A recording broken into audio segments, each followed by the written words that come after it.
was 6. Mama sawed off a broom handle, and Uncle Carbo slapped this silver paint, well, gray really, on it. And I went to the basement and I began to twirl. Later on, Mama hid the daily double on horses named Spin Dry and Silver Revolver, and she said that was a sign. So she gave me lessons at the Dainty Deb Dance Studio where the lady Miss Aurelia taught some twirling on the side. I won the Ohio Juniors Division when I was 6, and the Midwest Young Adult Division 3 years later, and in high school, I finished 4th in the Nationals. Mama and I wore look-alike Statue of Liberty costumes that she had to send clear to Nebraska to get, and Daddy was there in a t-shirt with my name on it, April. My first name is April, and my last name is March. There were 4,000 people there, and when they yelled my name, golden balloons fell from the ceiling. No one, not even Charlene Ann Morrison, ever finished 4th at my age. Oh, I have flown high and known tragedy both. My daddy says it puts spirit in my soul and steel in my heart. My left hand was crushed in a riding accident by a horse named Big Blood Red. And though I went back to twirl, I couldn't do it at the highest level. That was denied me by Big Blood Red who clipped my wings. Oh, but you mustn't pity me, by no means. Being denied showed me the way. It showed me the glory that sits inside life where you can't see it. You know, people think you're a twit if you twirl. It's a prejudice of the unknown. Yes, it is. One time, I was doing fire batons at a night game, and all of a sudden I see this guy walk right out of the stands. I was doing triples, and he walks out right past the halftime guards, walks right up to me. I can still see it. He's wearing this blue headband. Comes right up, and when I come front after a back reverse, he spits in my face. That is the only single time I ever dropped a baton. Dropped them both in front of half of Ohio. And he calls me this thing that I won't repeat. He calls me a bodily part. It was like being raped. It shows that beauty inspires hate. And that hate and beauty is sin. You haven't twirled, have you? I can see it in your hands. Would you like to hold my silver baton? Here, hold it.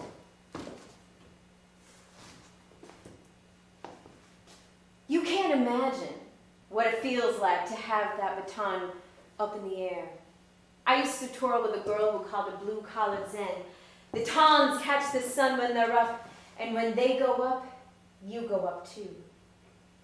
You can't twirl if you're not inside the ton. When you've got them up over 20 feet, it's like flying or gliding. Your hands are still down, but your insides spin and rise and leave the ground. Only a twirler knows that. The trick for a twirler is the light. You live or die with the light. It is your fate. The best is a February sky, clouded right over in the late afternoon. It's all background then, and what happens is that the tons leave tracks and traces. They etch the sky, and if you're hot, if your hands have it, you can draw on the sky. Charlene Ann Morrison. Charlene Ann, she was inspired by something beyond man. She won nationals 9 years in a row, unparalleled and unrepeatable. Last 2 years she had leukemia, and at the end you could see through her hands when she twirled. Her mama said Charlene died with a ton 30 feet up. She swears on that. I did speed one time with Charlene at a regional in Fargo, and though she may be fibbing, she says there was a time when her tons erased the sky when they turned, like the sky was a sheet of rain, and the tons were car wipers. And when she erased this certain part of the sky, she could see the face of the Lord God Jesus, and his hair was all rhinestones, and he was making this beautiful sound, like the sound of a piccolo. The people who said Charlene was crazy probably never twirled a day in their life. is the physical parallel of revelation. You can't know that. It is God throwing spirit fire. It is a pure gift. It is the throwing of yourself up to God. It's a gift hidden by Satan because it is wrapped in disguise in the midst of football. You have to grow eyes in your heart to understand its message. And when it opens up to you, it becomes your path to suffer ridicule, to be crucified by misunderstanding, and to be spit upon. I need my baton now.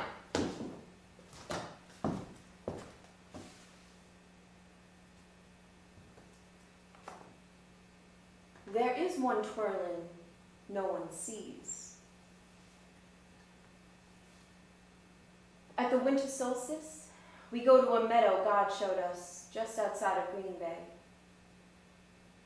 The God throwers go there on December 21st. There's snow, sometimes deep snow, and we stand there and our clothes fall away and we are unprotected as alkalats come and bring out the tons.